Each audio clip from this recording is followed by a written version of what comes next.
I'm Lily, a florist with a small shop downtown. It's not much, but it's mine. Flowers have always been my thing, they don't talk back, and they're a hell of a lot simpler than people. It was just another gray afternoon when he walked into my life.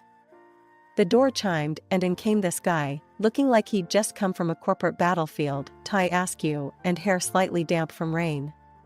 He paused by the entrance, scanning the colorful chaos of my shop, before his eyes settled on me. "Hey, I need a bouquet, something that says, 'I'm sorry I forgot Mother's Day again this year,'" he said with a half-embarrassed, half-amused grin. "Right," I chuckled, sizing him up. "You look like you could use all the help you can get." He laughed, a genuine sound that made me smile as I picked out some lilies and roses. "I'm Jack, by the way." "Lily," I replied, hands busy with the stems. As I arranged the bouquet, we chatted about everything and nothing. He worked in finance, lived a couple of blocks away, and yes, he was notoriously bad at remembering important dates. "Here," I said, handing him the finished bouquet, full of whites and pinks. "This should earn you some forgiveness." He smiled, that slow, charming smile that had probably won over tougher crowds than me. "Can I take you out for a coffee then? As a thank you." We exchanged phones to punch in our details, his fingers brushing against mine as he handed it back. Something fluttered in my chest, a little like the excitement I felt when a new shipment of exotic flowers came in. A few days later, we met at a cozy little cafe halfway between his office and my shop. It was a quiet place, the kind with mismatched furniture and a chalkboard menu. We found a spot by the window, rain streaking down the glass outside, a perfect backdrop to a slow, easy conversation. We talked about everything, movies we liked, books we'd read, places we wanted to travel. It was surprising how easy it was to talk to him, how much we had in common, despite our different paths. "So, how about a real date?" Jack asked as we stepped outside, a hopeful note in his voice. "Dinner, maybe?" I smiled, feeling that flutter again, stronger this time. "I'd like that. Yes." As I walked back to my shop, my heart felt lighter than it had in ages. I was happy, truly happy, and I had a feeling things were only going to get better from here. A year flies by when you're in love. Jack and I tied the knot in a quiet ceremony, surrounded by our closest friends and family. His parents, Sarah and George, were beaming the whole time, except for Jack's sister, Susan. She managed a smile, but her eyes didn't quite match the gesture. Jack and I settled into married life easily. We visited his folks often, as they lived just a few blocks over. I loved those visits. His mom and I would spend hours chatting over tea, or we'd go shopping. George was battling cancer, and as his health worsened, I tried to be there more, helping out any way I could. As George's condition worsened, I found myself driving over to their place more often, helping Sarah with the house and spending time with George when he felt up to it. One afternoon, while Sarah and I were returning from a walk, Susan pulled up in her flashy car, a scowl already forming as she saw me. "Here again, Lily? Planning to move in or just making sure you're in the will?" she snapped as soon as she stepped out. "Susan, that's enough," Sarah chided gently, but Susan brushed her off. "No, Mom, it's not enough. She's here all the time, cozying up to you, playing the good daughter-in-law. What's the end game, Lily? Trying to make sure we don't forget about you when the time comes?" I felt my face heat up with anger, but I kept my voice even. "Susan, I'm here because your family is now my family too. I care about your mom and your dad, just like Jack does. This isn't about money or whatever else you're imagining." She just snorted, shaking her head as she walked past us into the house. Sarah gave me an apologetic look. "Don't mind her, dear. She's always been a bit direct. We know why you're here, and we appreciate it. Don't let her get to you." We tried to carry on like normal, but Susan's visits became more frequent, her comments sharper. She'd critique everything from how I helped in the kitchen to how I decorated our home. It was like walking on eggshells whenever she was around. When George passed away, it was a tough time for all of us. I was heartbroken, not just for myself, but for Jack and Sarah, and even for Susan, though she seemed to handle it all with a stiff upper lip. I threw myself into supporting Sarah, accompanying her on her errands, and just being there whenever she needed to talk. One day, after helping Sarah sort through some of George's things, Susan cornered me in the living room. "You're always here, Lily. Don't you have your own home to go to?" "Susan, stop. I'm here for your mom, not for any other reason. Can't you see she's hurting? Or are you too busy looking for problems where there aren't any?" I was tired of her accusations, tired of defending myself. Walking out of that room, I felt a mix of frustration and sadness. It wasn't easy, dealing with her constant hostility. But I loved Jack, and I loved his parents. No amount of snide remarks would change that. It was a brisk evening when we all gathered at Sarah's house for what I thought was just another family dinner. After we had settled in with our plates heaping with food, Sarah cleared her throat, signaling she had something important to say. "I'd like to read George's will." He wanted us all to hear it together. The room went quiet, all eyes on Sarah as she unfolded the papers with a shaky hand. Jack reached over to give her a reassuring squeeze on her shoulder.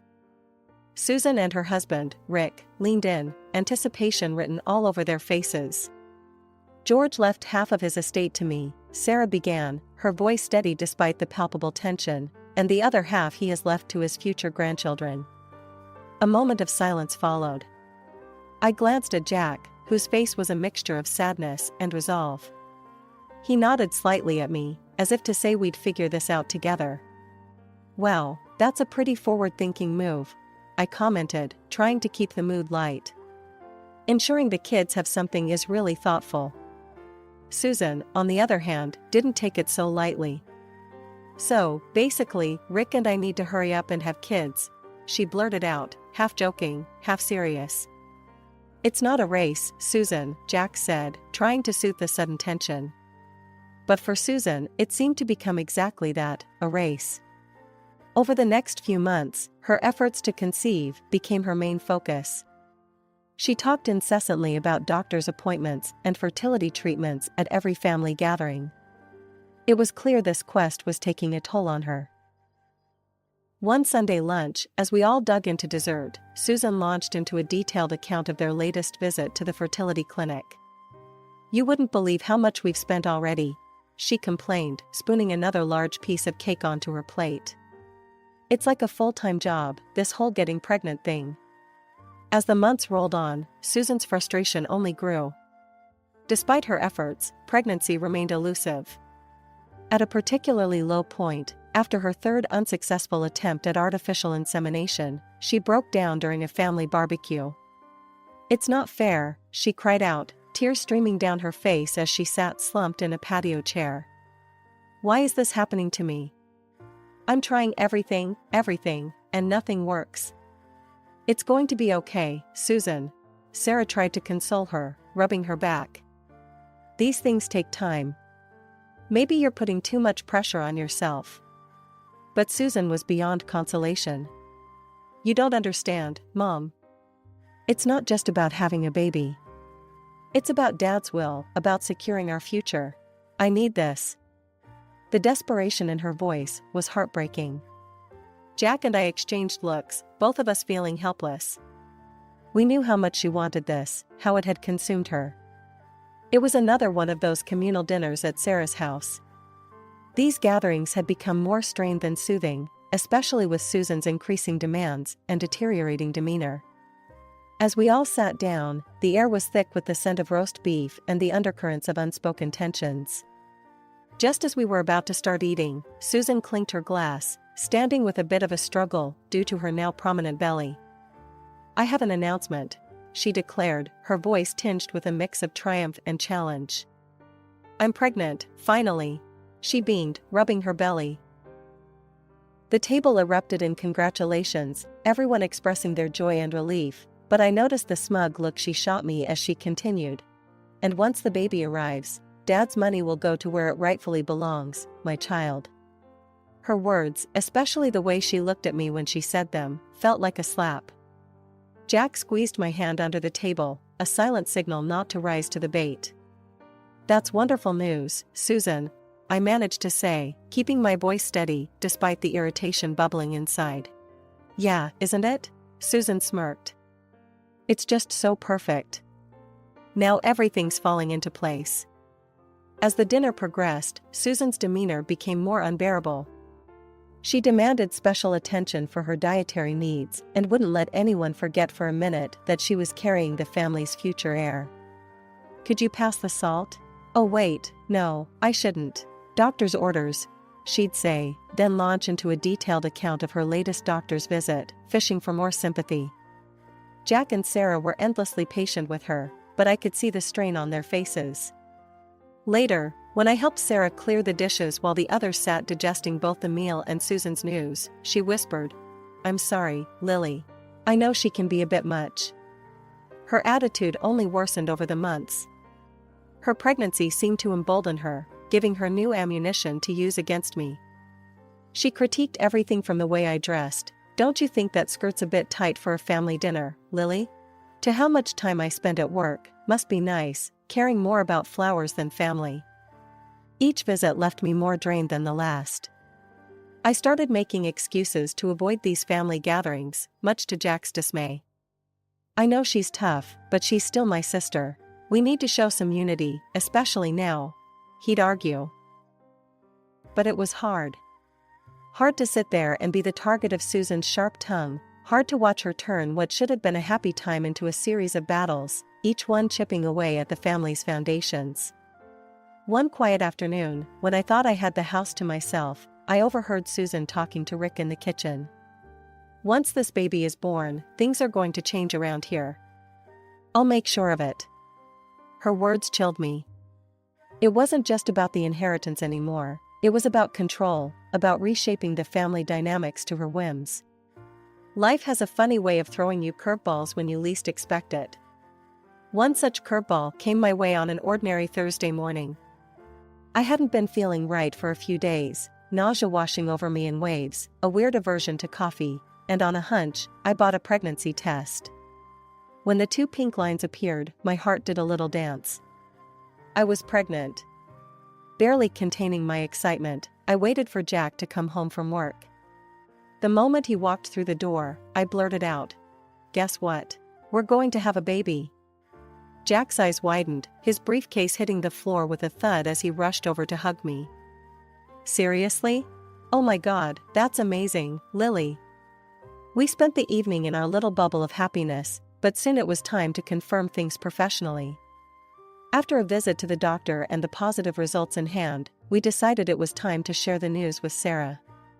We planned a visit the following weekend, hoping for a joyful family gathering. As we pulled up to Sarah's house, butterflies fluttered in my stomach. The news of our growing family felt like a beacon of joy amidst the usual tension with Susan. When we walked in, we were surprised to find Susan there too, her belly now quite prominent. "Mom, we have some great news," Jack started, beaming as he took my hand. Sarah's face lit up with anticipation. "What is it, dear?" I smiled, feeling the warmth of the moment. "I'm pregnant, Sarah. You're going to have another grandchild." Sarah clasped her hands together, tears brimming in her eyes. "Oh, my dears, that's wonderful. I'm so happy for you both." But as we turned to Susan, the atmosphere shifted. Her face drained of color, her lips tightening into a thin line. "This is convenient, isn't it?" Susan's voice was sharp, her eyes flickering with anger. "And how do we even know it's true? For all we know, she could be making it up to get a piece of the inheritance. We should have a DNA test. Who knows if it's even Jack's?" Jack stepped between us, his body tense. "Don't you dare accuse Lily of such things. She's your sister-in-law, and she deserves your respect, not your conspiracy theories." Susan scoffed. "Respect? She's nothing but a gold digger. Watch, she'll probably give birth to some freak." That was the last straw. Tears spilled down my cheeks, the hurt too deep to contain. Jack wrapped his arm around me, his own face a mask of anger and disbelief. "Apologize to her, now," he demanded, but Susan just rolled her eyes. "I'm not feeling well. I need to go home," she muttered, avoiding our gazes as she grabbed her purse and stormed out. Sarah hurried over to us, her expression apologetic. I'm so sorry, my dears. Please don't mind her. She's been under a lot of stress, and the hormones, they're making her a bit more. It's not just the hormones, Mom, Jack said quietly. It's her. And it's getting out of hand. Sarah nodded sadly, her eyes filled with worry. I know, Jack. I'll talk to her. But for now, let's focus on this beautiful news. Lily, my dear, I'm so thrilled for you both. As we sat down to a quieter dinner, the earlier excitement dampened by Susan's outburst, I tried to focus on the positive. I was going to be a mother, and no amount of spite from Susan could take away the joy of that realization.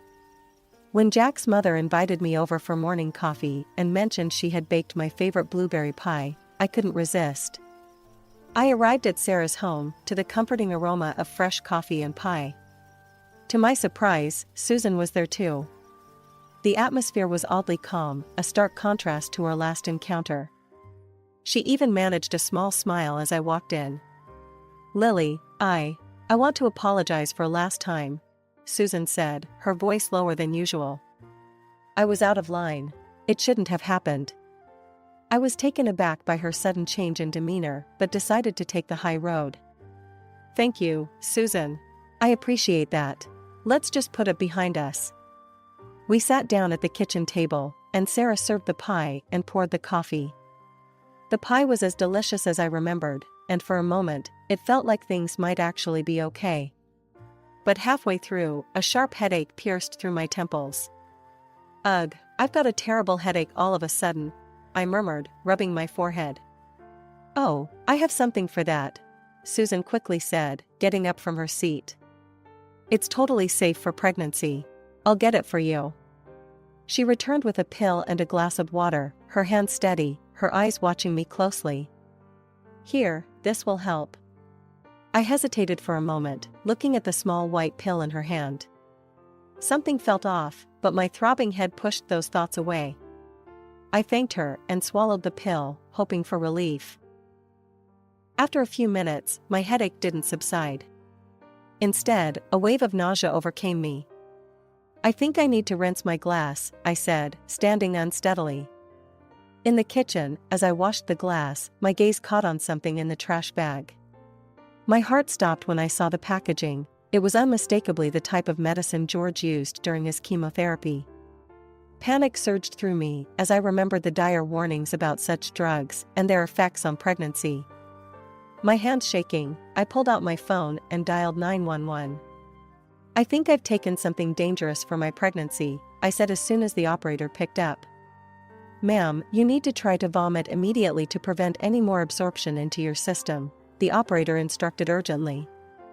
I dropped the phone and turned to the sink, drinking cups of water rapidly before forcing myself to throw up.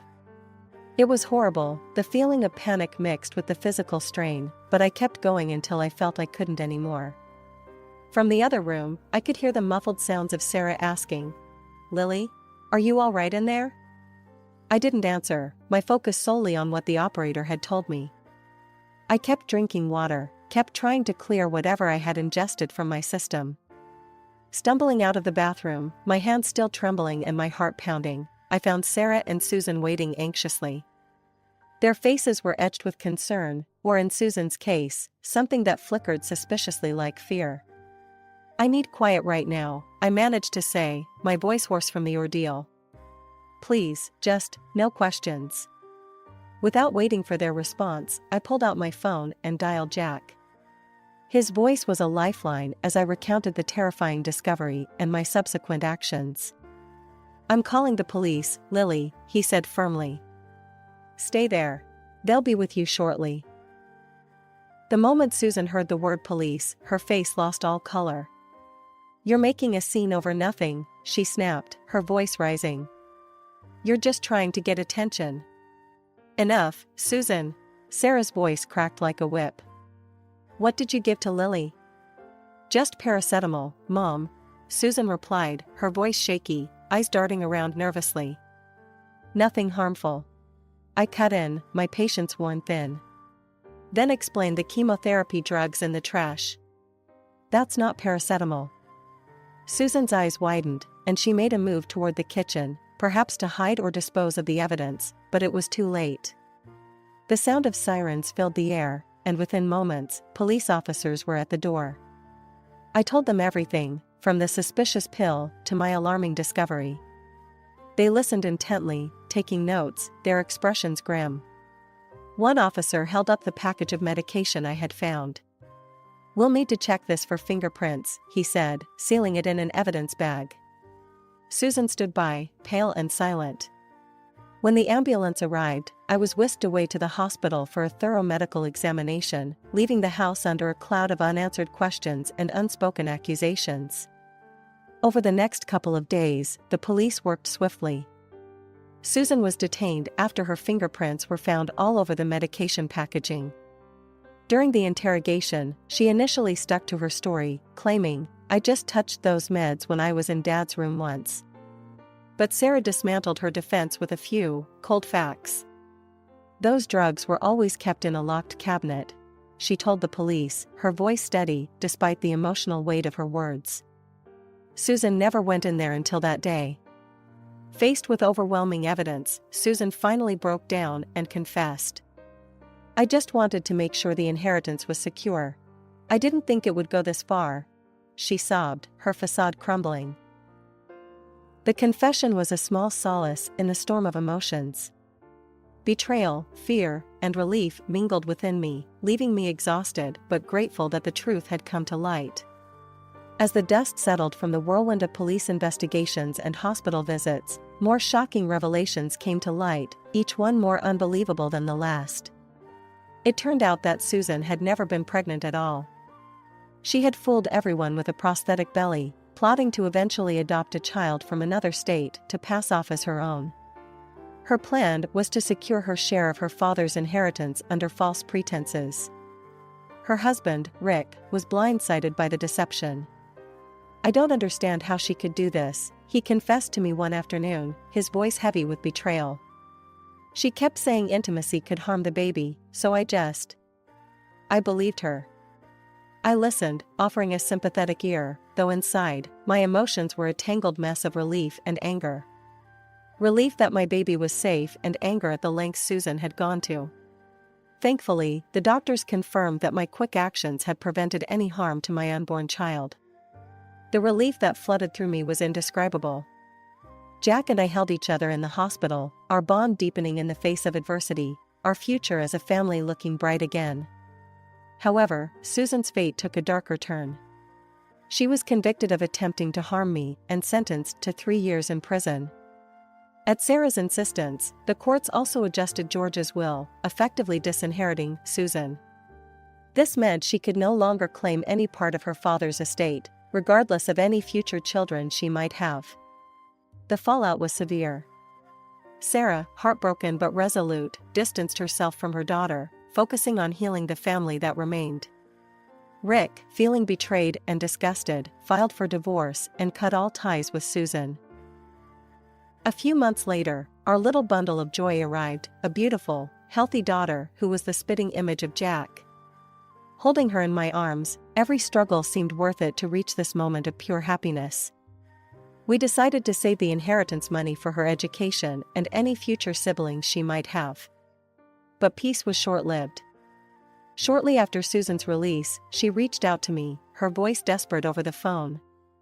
"Lily, I know I've made mistakes, but I need help. The inheritance, I don't have anything left."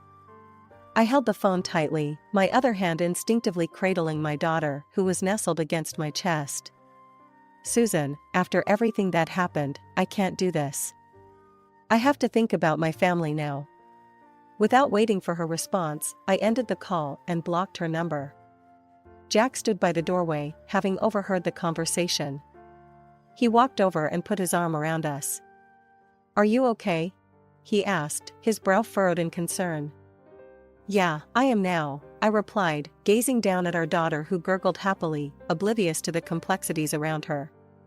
"Good, because we're all that matters. You, me, her, and any future little ones." We're a family, and nothing's going to change that," he said, kissing the top of our daughter's head gently. As we stood there, a family united, the weight of the past seemed to lift, leaving room only for the future we would build together, a future filled with love, security, and the promise of new beginnings.